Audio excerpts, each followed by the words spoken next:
All right, let's jump right in. When you think about network security, what's the first thing that pops into your head? For most of us, it's all about external threats, right? Hackers from across the globe, giant firewalls standing guard.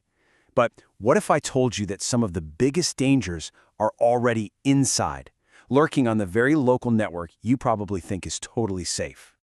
So let me ask you straight up, where do you think your biggest security risks really are?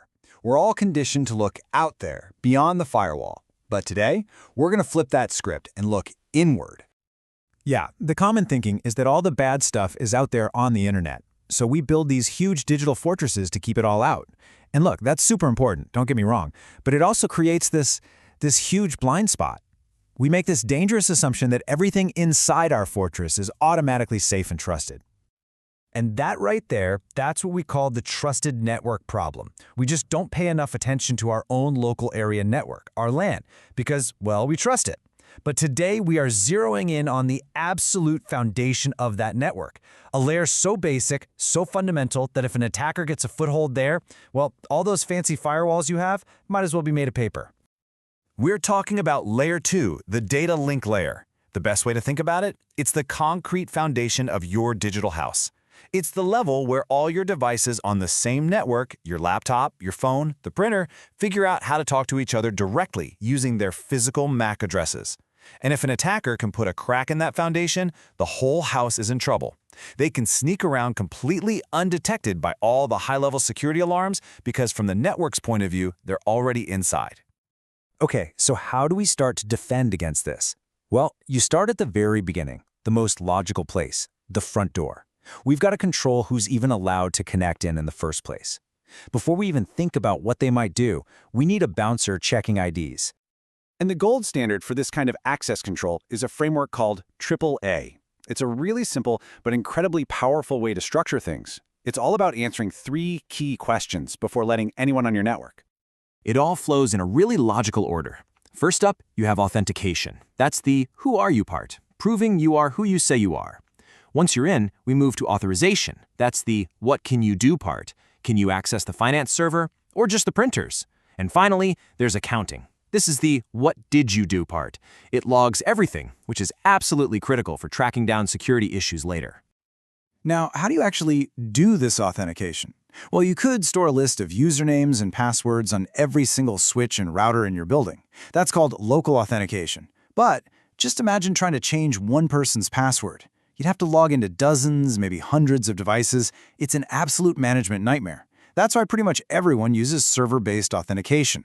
You have one central server, like Radius or TACAX+, and everything checks back with it. It's scalable, it's secure, and it saves a world of headache. So what's the tech that actually enforces all this? It's a protocol called 802.1x, and the bouncer analogy is perfect here. Think of 802.1x as putting a bouncer on every single physical port of your network switch. That port is completely locked down until you prove who you are. Your computer can't send a single byte of data until it authenticates.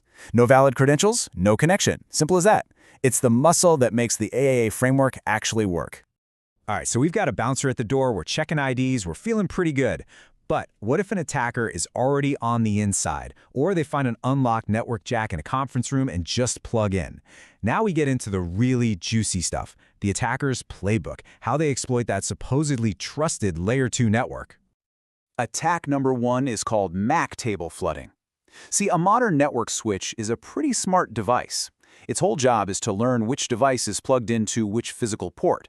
It keeps a little address book called a MAC table, so it can send traffic only to the port where the destination device is. It's efficient. This attack goes right for the brain of the switch, that memory table. So here's how it goes down. The attacker's computer starts spewing out a massive flood of network traffic. But here's the trick. Every single piece of data has a different, totally fake source MAC address. The switch tries to be helpful and learn all these new addresses, but its memory table gets filled with junk and overflows, usually in just a few seconds. And at that point, the switch basically has a meltdown. It gives up on trying to be smart and reverts to its dumbest possible state. It becomes a simple hub. It just blasts every piece of traffic it receives out of every single port. And just like that, the attacker can see everyone's traffic. Your private network just became a public broadcast. So how do you fight back? Thankfully, the fix is a beautiful and simple feature called port security. With port security, you can tell each switch port, hey, I only ever want you to learn 1, maybe 2 MAC addresses. You set a limit, so when an attacker plugs in and tries to flood that port with thousands of fake addresses, the switch sees the violation immediately, and then you can decide what happens. You can have it just send an alert, or block the extra traffic, or, my personal favorite, just shut the port down completely. The attack is stopped dead in its tracks. Okay, next up in the attacker's bag of tricks, VLAN attacks. Now, VLANs or virtual LANs are awesome. They let you take one physical network and chop it up into separate, isolated virtual networks. You can put the engineering team on one VLAN and the accounting team on another, and they can't see each other's traffic. It's great for security. But of course, an attacker's #1 goal is to break out of their little box and hop over into those other, more interesting VLANs. And they've got a couple of clever ways to do this. The first is called VLAN hopping. Here, they try to trick a regular port into thinking it should be a trunk port. Now, a trunk port is special. It's designed to carry traffic for all the VLANs at once. So if they can pull this off, they basically get a master key to the entire network. The other method is called VLAN double tagging. This one is super sneaky. The attacker builds a special packet that has 2 VLAN labels on it.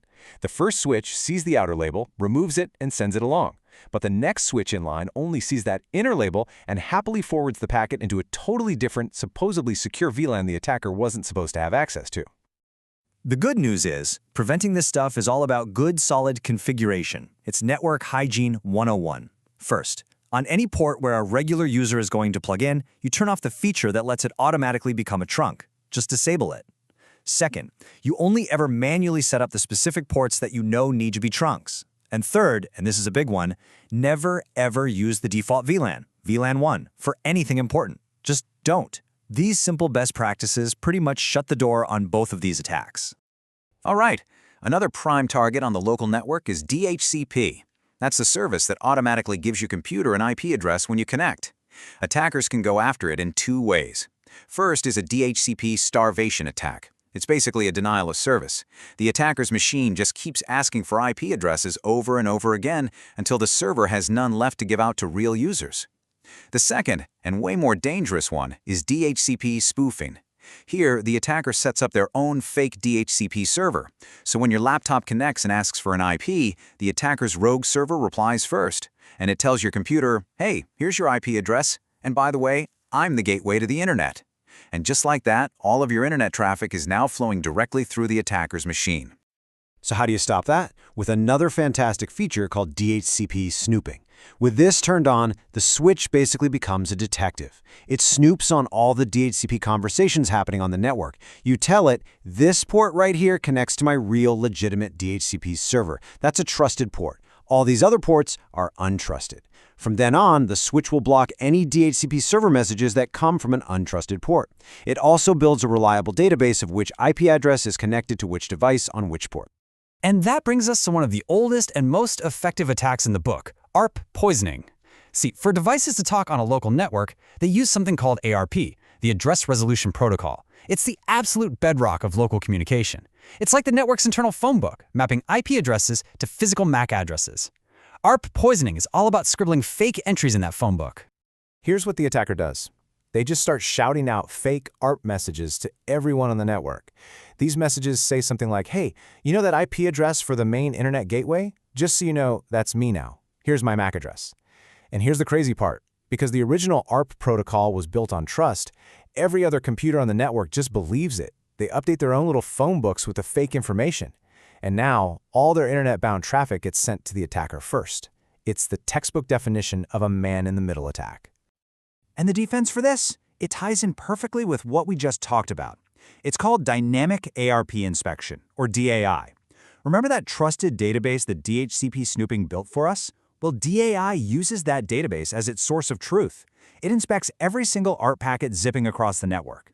If an ARP message comes in that says IP address X belongs to MAC address Y, DAI checks the database. If it doesn't match what DHCP snooping already learned, it just throws the packet away. The poisoning attempt fails before it can even start.